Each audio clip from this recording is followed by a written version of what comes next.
We welcome all of you to this evening with Sraddhalu, and we begin with Anmol's question. No, I just have, if somehow it can be improved. Okay. Like, today is Swami Vivekananda's birthday. So I was searching about him in the agenda, what Mother has said now. So she said that he was a vibhuti of Shiva, the complete descent didn't take place. And then she said, when the earth is ready for supramental life, Shiva will come. This is a sentence in the agenda. And then I read the All India magazine of this month, the last page, speaks about, it's on 14th March 1970, and she says that it has taken this new consciousness 14 months to win this great victory. And she says that this wholly concrete and absolute realization that one could have only when going out of matter. It is sure and certain that we will have it right here. So what I wanted to ask you was that, does this statement of the Mother that everything is now possible in matter, can we take it to mean that the earth is ready for the supramental life and that now Shiva can come? The incarnation of Shiva in this context. It's being recorded, yes. The incarnation of Shiva that the Mother spoke of, she said many of the gods are not prepared to incarnate in a human body because it involves too much of a dilution or a loss of their divinity in the dullness of matter and in the ignorance that the human mind offers. And they are not willing to lose that purity and illumination for this incarnation. And power. And power, of course. But a supramental body, now this is a different story. The body where the matter itself has been transformed and supramentalized would be able to incarnate with zero ignorance, able to inhabit the full power of infinity, which includes power of knowledge and spiritual power, and everything else which belongs right now only in that domain.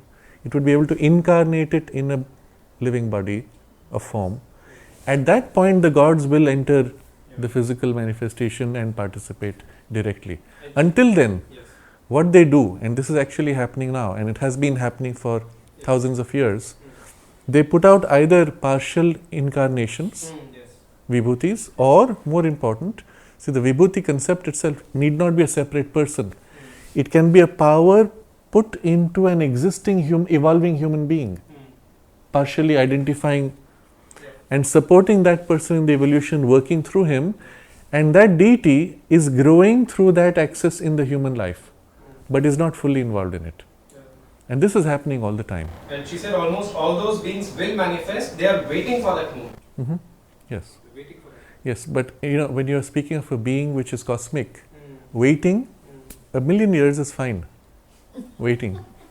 Right? No, but like she also gave this figure of 300 years, that in 300 years. That's different. That's not from their viewpoint. That's from our viewpoint. 300 years is what would take a minimum for this physical transformation to take place. But I'm sorry to interrupt you, but like the statement which she made, that she said that everything is now possible in matter, doesn't it mean that the earth is ready for the supramental life? Possible is different from ready for. It's possible to do it because now the conditions are there. Earth, nature, etc. still have to collaborate. There's still resistance, opposition even. So her view was... It's more ready instead of totally ready. Well, it's capable of it, but is it willing? Not yet willing.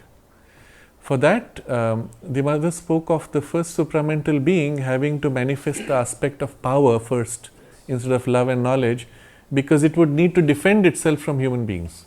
What does that mean? Even at that point, humanity is scared of and wants to destroy. What comes? So, readiness, no. Capacity, yes. Potentially. Krishna's complete descent did take place. How was that? Krishna's overmental consciousness entered Sri Aurobindo's physical body. Okay?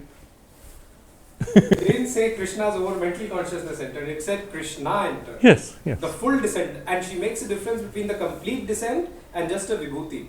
That's why I'm trying to confirm. But that was it even Krishna's complete descent, or he also held something back? Krishna's consciousness, okay, and Krishna as the highest personality of the divine, which you name Krishna, and the incarnation, which was Krishna, okay. The highest personality of the divine is not overmental. Yeah, that's transcendent. Okay. But the incarnation that was Krishna, and when we speak of Krishna as consciousness, that relates to the overmental consciousness that he embodied, Yes. and the principle of Ananda that he brought with it. So, in Sri Aurobindo's body, what took place in his sadhana, remember, he was bringing down the supramental consciousness. First, it's a top-down transformation. His mind was becoming more and more divinized, not only illuminated, not only intuitivized, not only overmentalized, but supramentalized, at which point it is capable of the infinity of the supramental knowledge and power in the mind. But the vehicle of his vitality and physical body are still unable to contain the full impact of it. So those next step, the vitality becomes transformed, and then before the physical can be transformed, there is the subtle physical, which is the most elastic, plastic part of the physical. It is there that the greatest reception takes place. So in Sri Aurobindo's consciousness, as in Mother's, the transformation by the supramental consciousness descending had gone all the way to the subtle physical.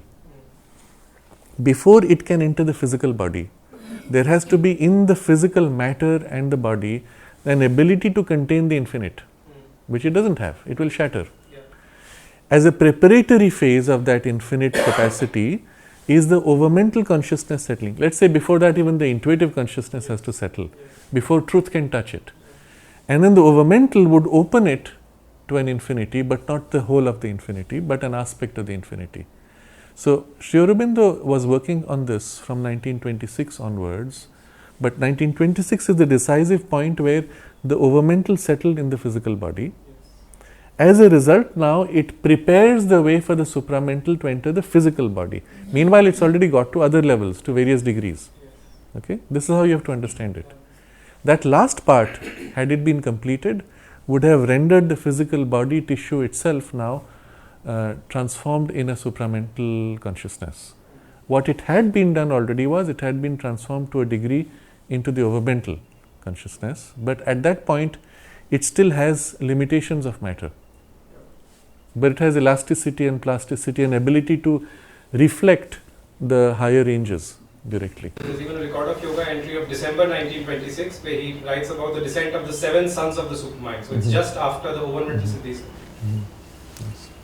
Mother Yes. discovers the mind of the cells. Can Yes. we talk about that? Sure. Yes. For me, I've read that book twice or 3 times. Yes. It's so extraordinary that the minds were the cells were actually accepting this force. The cells themselves, Yes. Each as an individual almost. as an individual. Yes. Yes. It is quite remarkable. What the mother has done in the physical consciousness has no precedent in history. And I will say history of the universe, not just of the earth. Remember, we have beings all over across the universe, on every planet. Some of them even spiritual beings, some of them highly evolved spiritual beings, far more than human beings on earth. But the specific act of bringing the supramental consciousness into the physical has not been done anywhere in the universe.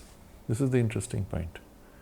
And to that extent, Sri Aurobindo and the mother were pioneers for this step, which with its success here on earth would have universal ramifications for all beings. There are, just as on earth, there were beings who had reached the supramental consciousness in their higher ranges, leaving the lower part untouched. So there are actually beings across the universe who embody that even today, in other planets or other galaxies. But to have brought it into the physical material substance of the body and then to make the body supramentally transformed, that has not been done, and the work of doing it was pioneered by Sri Aurobindo and the mother. In Sri Aurobindo's own body, the aspect of the mind of light was what he focused upon in his last few at least years, but in his own body he could take it to a degree that it was already extraordinary. I will share an aspect of this. When he entered into that seclusion of the sadhana, the he described it like this. He said, I've held the supramental by the tail, so to say, and I'm pulling it down. That's a way of describing it. But what does it mean? It means in a part of his consciousness he had identified with it, and then he was imprinting it all the way down into the physical body.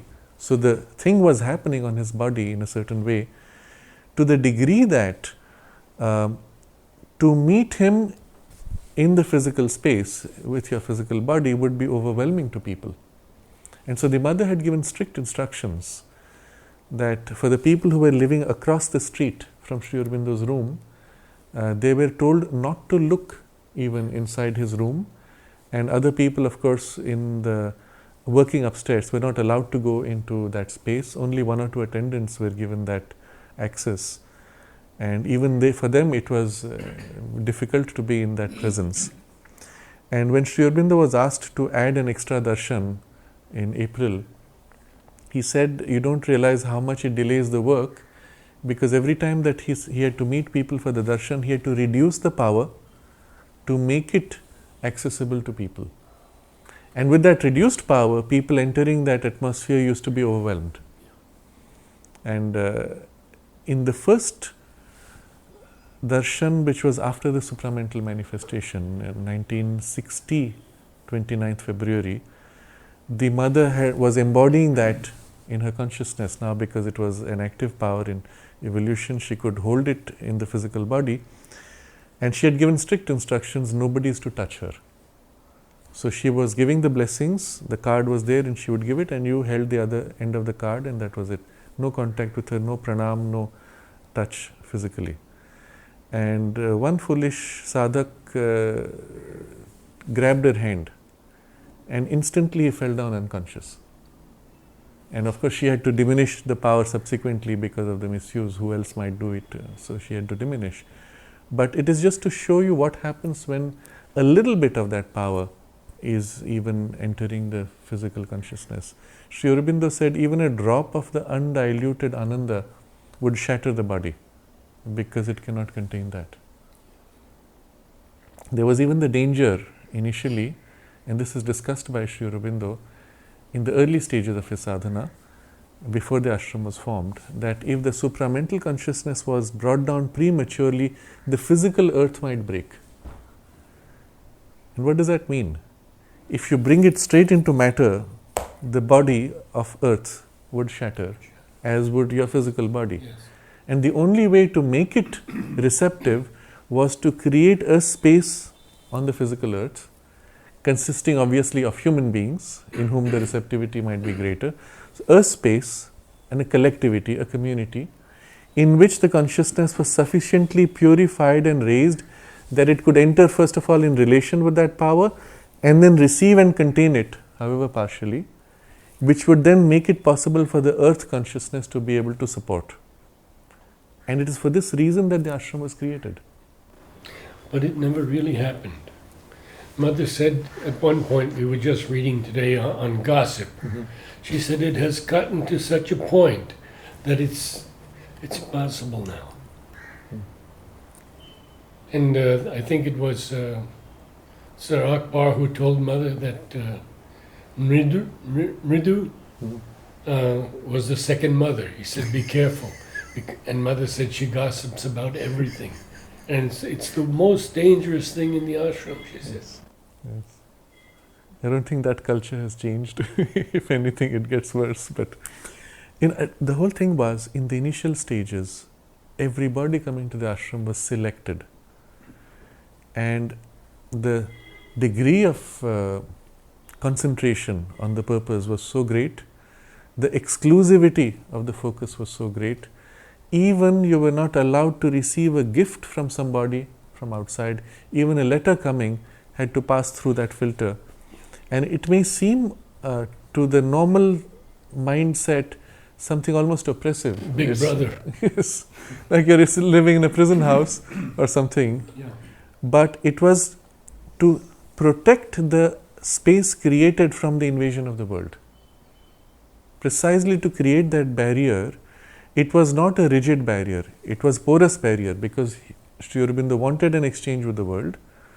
It was not isolation, but it was controlled so that the invasions would not corrupt what was being prepared. Now, in the first stage of this, 1926 onwards, the preparation for it was, in the collectivity, remember, you have to be able to contain what comes. Who can contain? None of the sadhaks could. Only Sri Aurobindo and the mother. But to have a representative humanity contain it, they had to be lifted to a certain level. And so the mother did that for you. The requirement was that you remain open to her, and she was doing the sadhana inside you. And then she did something extraordinary. And again, there are elements of which you will find in many of the mystical traditions of the world. But the degree to which this went was exceptional.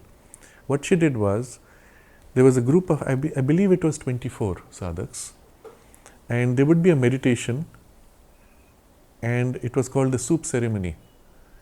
Mother would have the soup prepared, she would place her hand over the soup pot like this, bring down that consciousness. Now obviously in the context we will say it was something of the supramental, or a power of the overmental at least. And then one by one each sadhak would come, she would take a bowl of soup, herself first take a sip, and then give it to the sadhak to drink.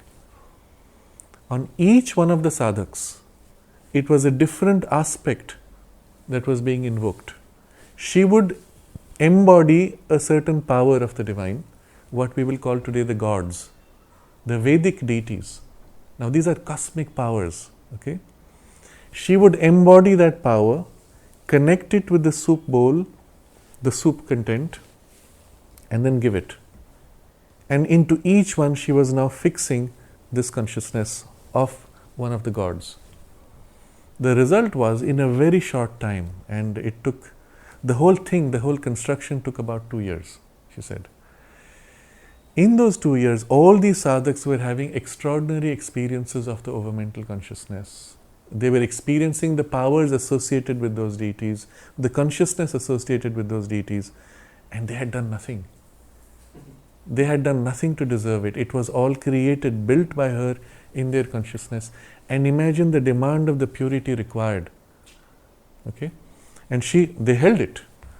In her consciousness, she held it. Some of them were going a little unstable. Some of them began to behave in weird ways. And we had an interview with one of the disciples who actually went through that whole process. And he died soon after.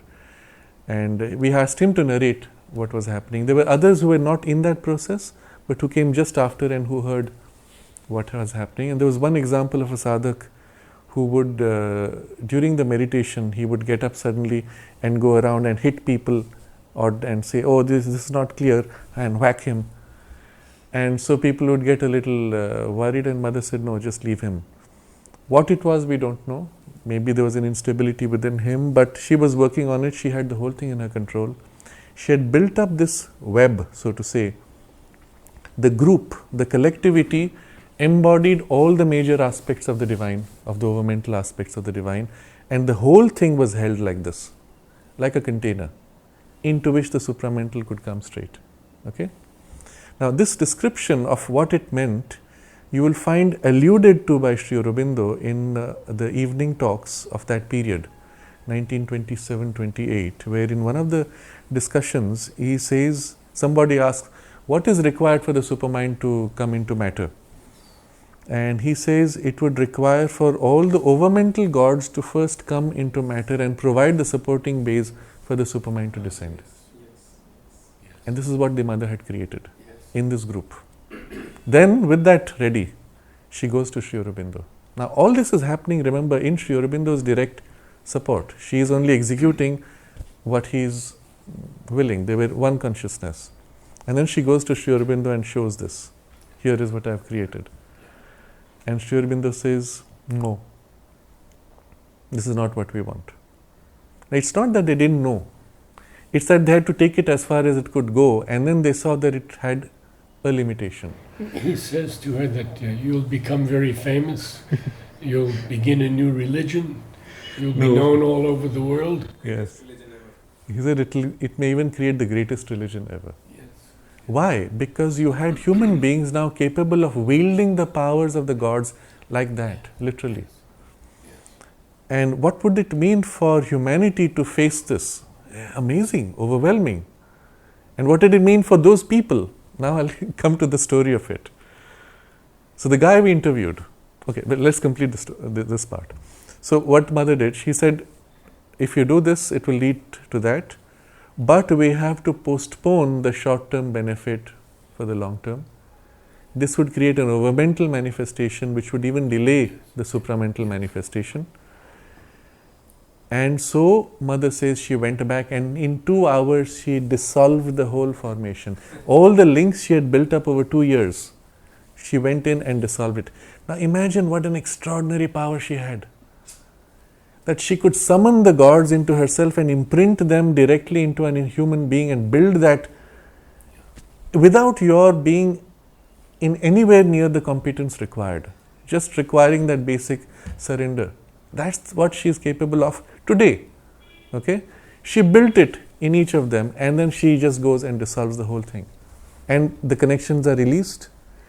And in each of these people, suddenly now the power that they were experiencing, the experiences they had began to just diffuse, fizzle out. And they were experiencing their normal humanity.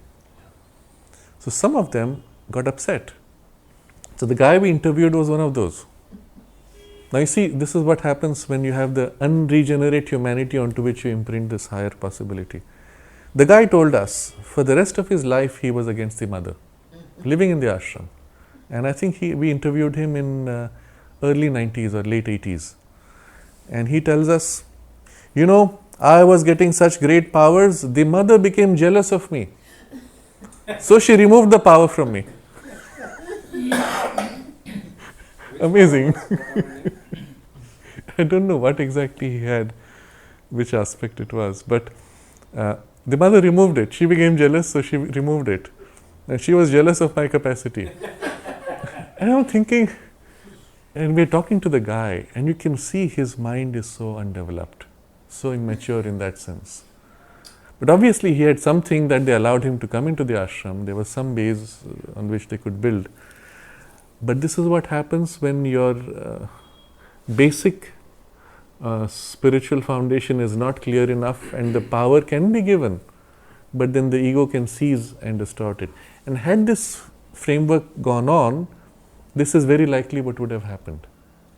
Although it may have assisted the descent of the supermind, these embodiments of the overmental gods might have said, no, but we would rather have our way, our world, our rule. Delaying further that. Or humanity would have seen, this is what we want, we don't want that. And humanity would have supported rather this aspect and not the other. So Sri Aurobindo's statement to the mother was, you must be willing to postpone the short-term benefits in order to get to the long-term realization. The supramental manifestation is what we have to aim at. And after this dissolution, the entire work was done directly in relation to the supermind, bypassing the gods, without their active support, which is what made the whole process that much more difficult and long.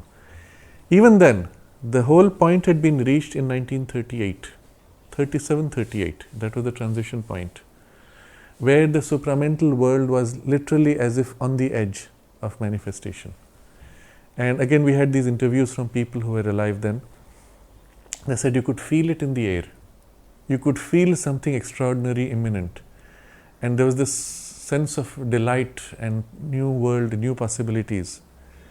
And the mother says it was about to happen, it was very close. And that's when the Second World War started.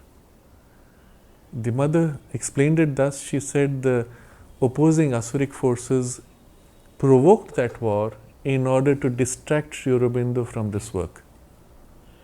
Now we have to really see what it means in terms of the evolution. When the avatar is here creating this new world, bringing it, establishing it on earth, and he has the power to protect from the Asuric forces. What do? They go and attack something else which is vulnerable, that he is not able to protect directly. And they created that whole Second World War situation, that in order to protect humanity, Sri Aurobindo had to divert his attention. The result was that immediate objective was delayed. Meanwhile, the refugees came. And the refugees coming brought the huge dilution in the atmosphere of the ashram. That, let's say, container which had been built up was now no more possible. The intensity and the purity that it held was no more possible. It was mixed in with all these families coming in and all the vibes they brought in large numbers. And so that whole effort was basically postponed. And the only way to complete the process of bringing down the supramental was for one of them to take a position on the other side, for the mother and Sri Aurobindo to form the link. And that's when Sri Aurobindo made the choice. Two things that have always stood out for me. One, that Mother could give the whole thing up, just like that, because Sri Aurobindo said that. Yes. And the second is that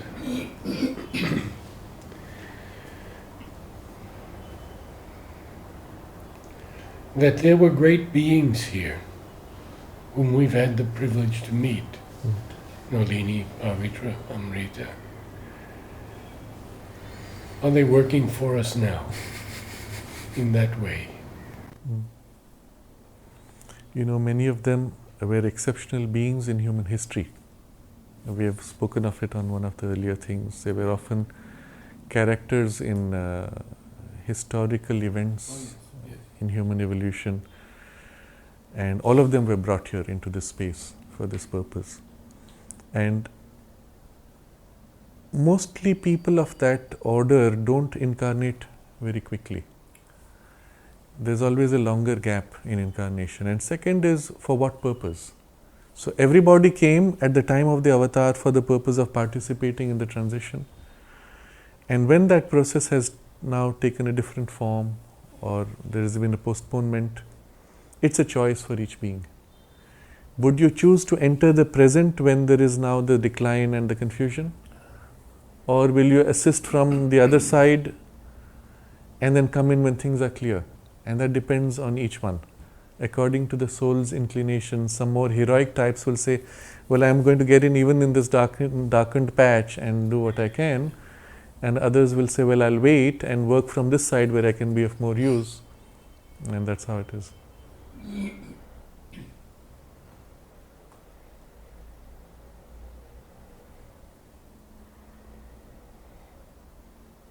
You know, you spoke about Llewellyn's talk. I don't think you really finished everything he had to say. Can you share a little bit more? I think that vision which he described was to show him the condition of the spiritual aspiration in the United States. And the definition, as I said, was people who are dedicated to the divine only for the sake of the divine. That is all that you see as a point of light when you see from above. Everybody else, because people ask, well, there's such a large religious belt within America, in the center, but that's where the largest darkness was there.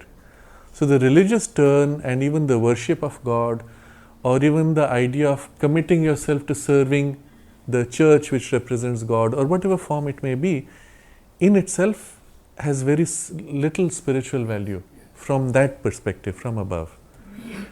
And that giving yourself for the sake of the divine, exclusively for the divine and not for yourself or for any other purpose, those numbers are very few. You mentioned something to me about, and maybe it's not for discussion, but about the light going out. Yes. It's something which he has spoken of more and more openly. In the work that he was given, he said it was particularly for America. In the early 2000s, let's say 2002, 2003, 2004, there was an opportunity for an awakening, and he actually went around all over the states meeting people from different traditions to bring them together on a common platform to help awaken the spirituality across the country. And the effort lasted about 3 years, and somehow it did not work, and there was not enough support or interest, and the whole thing fizzled out.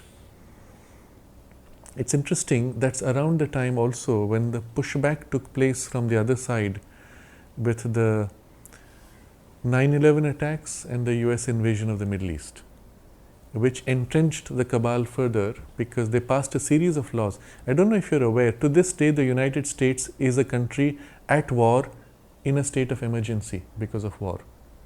It was an executive order passed by George Bush 2001 after 9/11, along with a series of orders which took away the rights of citizens in the US, which gave the US government self-appointed rights to arrest anybody across the world, and rendition they call it. You can go out there, arrest them and pick them up and bring them by plane to the US.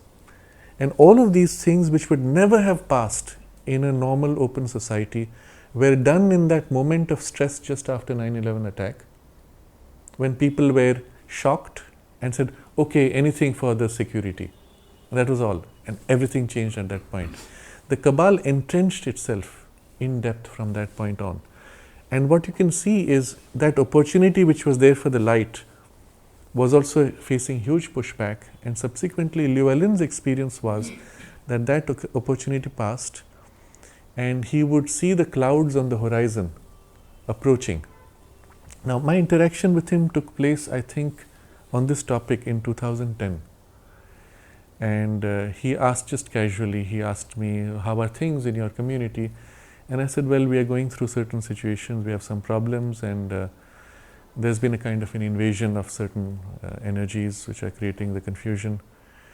And I just said, I don't know if it's specific to our community or it's part of something larger in the world.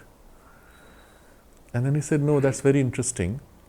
And he said, I used to see the clouds on the horizon, and I find them now entering everywhere and trying to suffocate all the points of light. And this was 2010. And it matched with a certain experience I had. I can share this here, it's not something nice, but I was reading a text. It was a book by Noam Chomsky, which describes how the deep state is playing through the media and other means.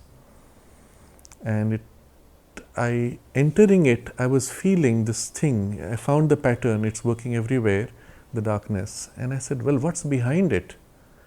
And I tried to touch what was behind. And I sensed something, and then it was time for me to take I was sleepy, it was time to take an afternoon nap. I went to sleep. And because I had begun that process to feel, somewhere in that sleep state, I experienced the darkness. I woke up with that experience. And it was something so overwhelming. It was so powerful.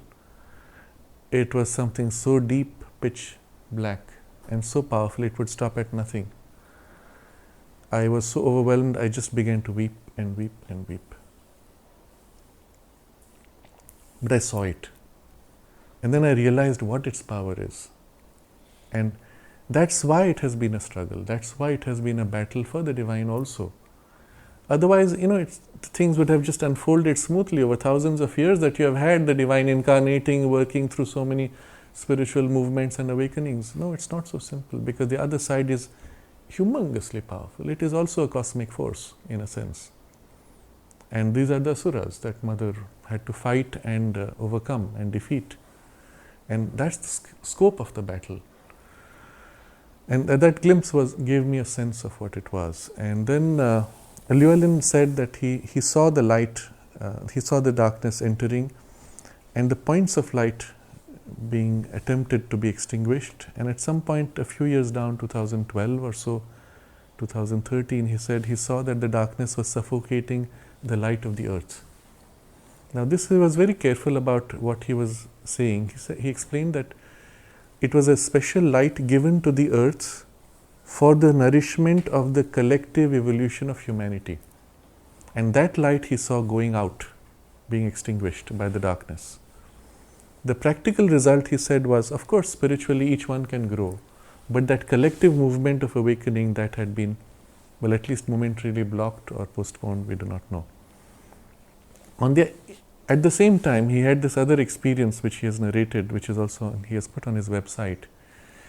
He saw this huge wall formed of bricks, so to say, formed of bricks of human mind, of human conceptions, human prejudices and rigidities, blocking, and crossing the wall on the other side was this stupendous light waiting to manifest. And what was stopping it was this wall. And then his question was, how does one remove the wall? Because it was so rigid, so hard, so entrenched, and he couldn't do it. And so he asked me, did Sri Aurobindo or the mother say anything about this? So I sent him some of the quotations from the mother, what she describes of the nature of the transition, and then one of the comments he made to me, he said, I always thought that the humanity would all wake up in one collective awakening, but I find rather there's a division taking place. And he was very disturbed about it. So again he asked, has the mother said anything about it? So I sent him the text from the agenda where she speaks of this exactly, the 60s. She says, a part of humanity will move into the higher consciousness, and the part that refuses to grow will subside even in the intellectual consciousness and fall lower than what it is. And there will be a gap. And this split is what the mother foresaw. As it happened with the ape consciousness when humanity emerged out of it, there was a part that branched out and the rest had been pushed up, and then it subsided because the impetus in nature falls after a point. So I sent him that, and he said, this is extraordinary, because he said, the only place I have found confirmation from my experiences are from the text of the mother and Sri Aurobindo. I trust his experiences because of the base of his realization and the maturity and mastery that he has of those domains. And so whatever he has described, I have found confirmation for by other means, and I have found to be extremely valuable. But yes, these are descriptions which are not comfortable for people. People get upset. They don't like to face the fact that there is this huge decline of the civilization taking place. And we discussed it earlier, but recognize it very simply by looking at the state of music, art, literature, and you can say cinema and theatre. Is it rising or is it falling in terms of consciousness?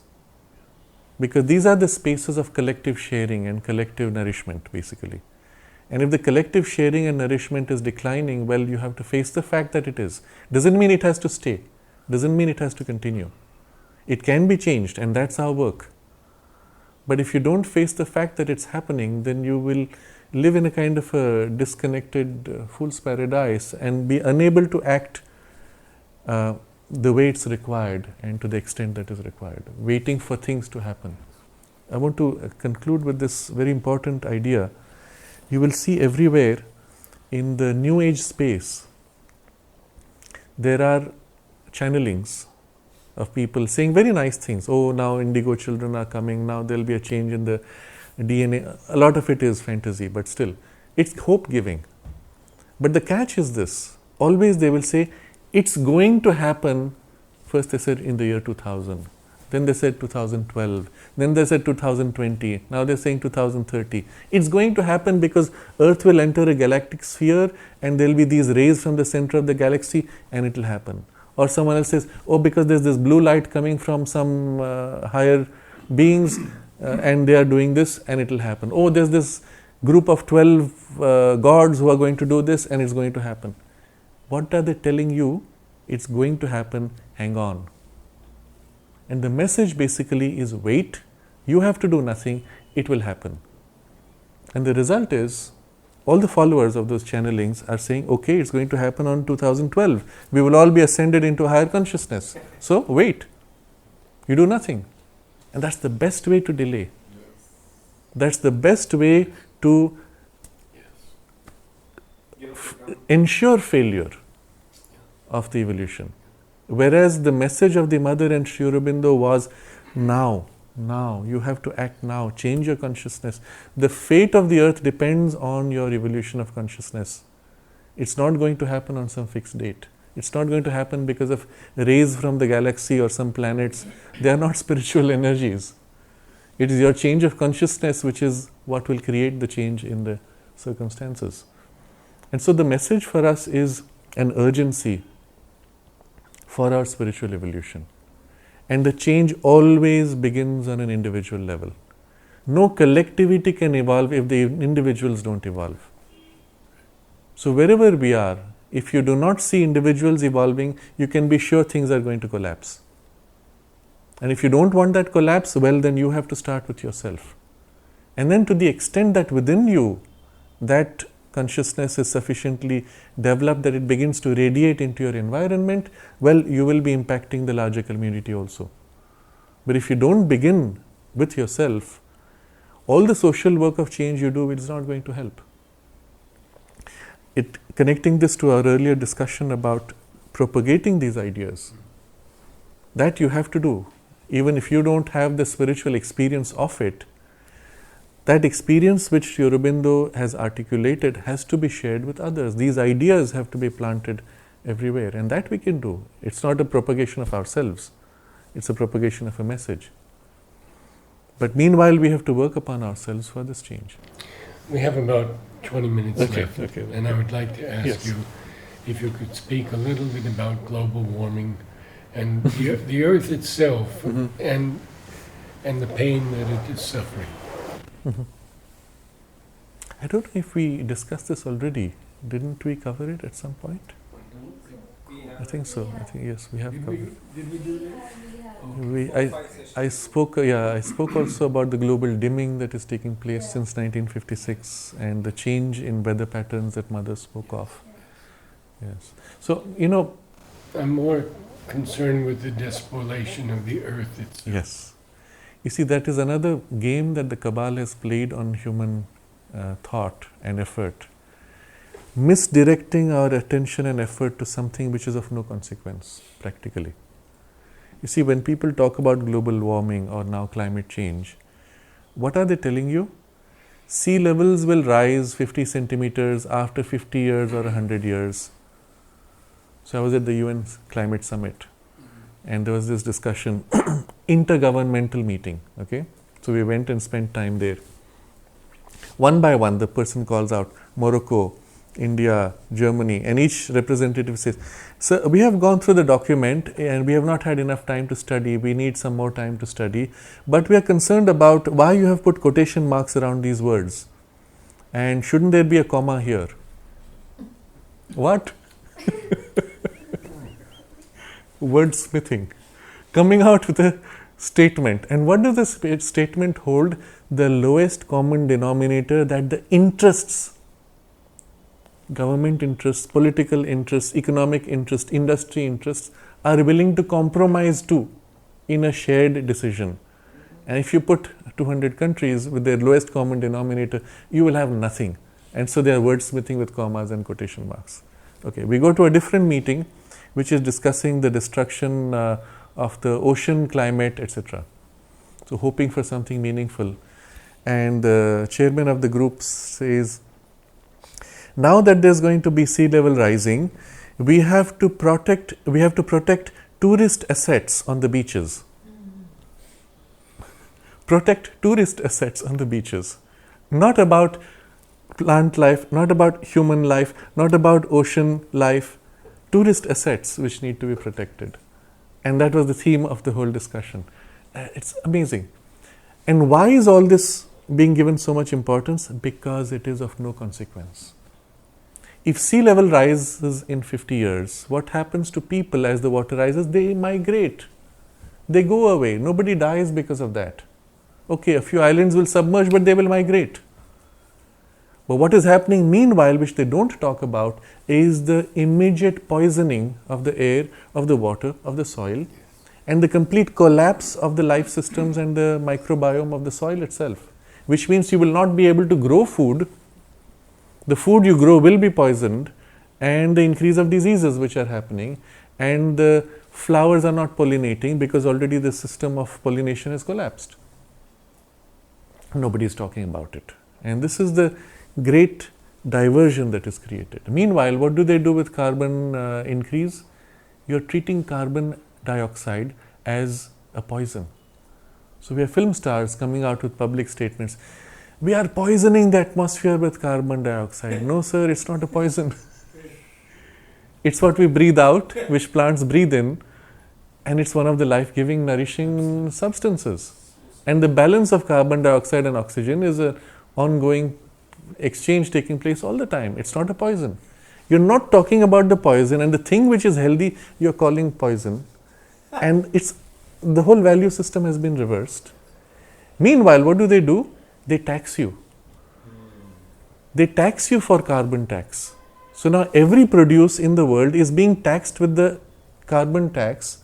Who's benefiting from the carbon tax? The people at the top. Who's losing? Common man. All prices go up. For what? Hot air. Carbon dioxide, which is not a poison. Meanwhile, you're poisoning the people at the ground level and nobody's talking about it. So there was a news item a few months ago in the newspapers in India. Headline says, cancer rates have doubled in the last 10 years in India. And the subtitle was, the result of hereditary trends. Hereditary trends leading to cancer rate doubling in 10 years, impossible. It's because of the poisoning in the food. But they can't tell you that, because then you will go on a revolt to those who poison your food. But by saying it is hereditary, the common man who does not think says, yes, okay, what do we do? Well, spend more money to get treatment. Accept it as normal. That's your heredity. You can do nothing about it. So there's a huge diversion taking place in the public dialogue. Nobody's talking about the real thing. And the real problem is the destruction of life, not environment, life. Environment is an expression of life. And when you tilt the balance, life cannot regenerate. It starts breaking down completely. And this is what we should be talking about, and this is what we should be reversing.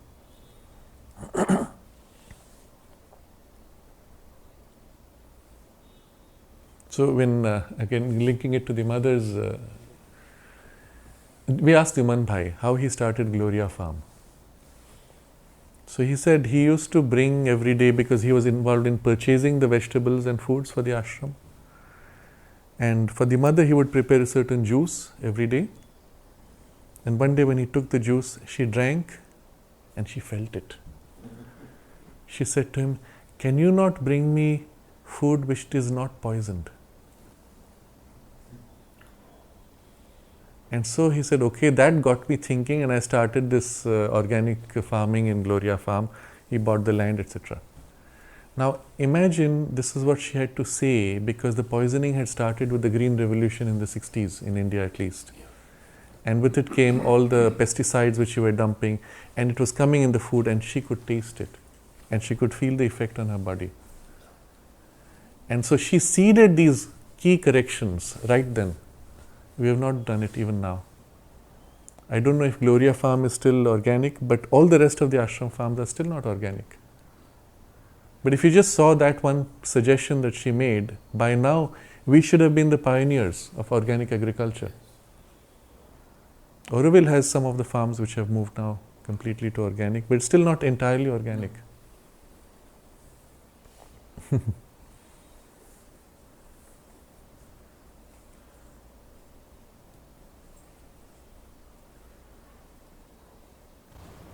Can end with the meditation. Yes, surely.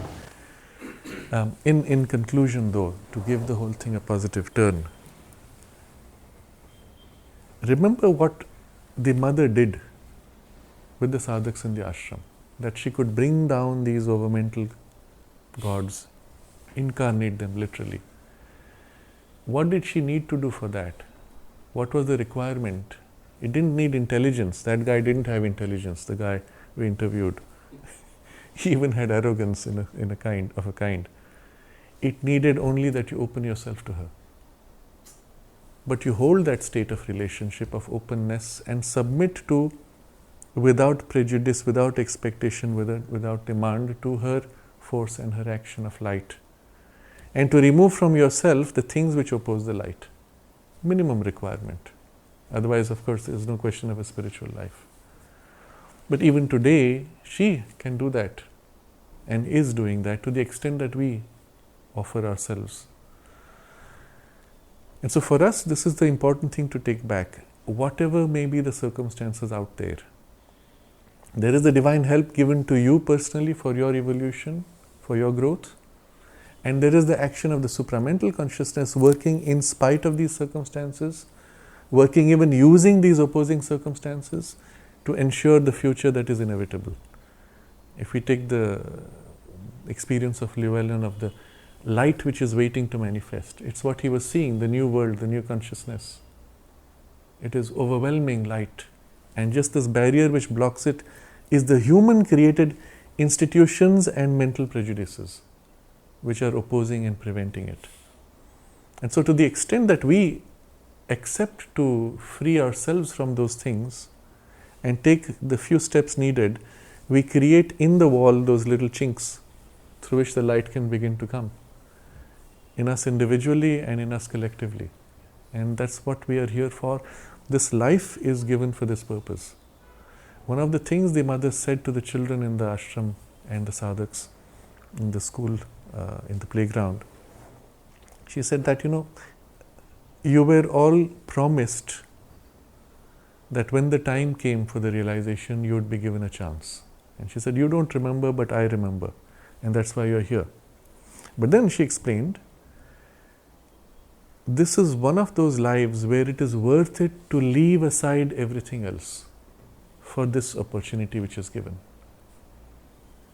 And this is a very important idea. If you think about it, if you could somehow actually recall all of the past incarnations, consider how many thousands or perhaps millions of times you were born, you were educated, you had a family, you had children, maybe you had grandchildren, or you fought, or you studied, or you created a business, or something, and you died, and you took birth again, and again, and again. How many times have you done it? And is it worth it to repeat that whole cycle in this life? If only you could remember, you would realize, I've done it so many times. Why am I craving for these things? What is it that you can do now which you could never do before, and perhaps you may not have a similar opportunity later? Is this the new consciousness, the new world, which is waiting just behind this barrier, waiting to manifest? And all that it requires from us is to commit ourselves and open in consciousness, build the work to build the base. The rest, she builds on it.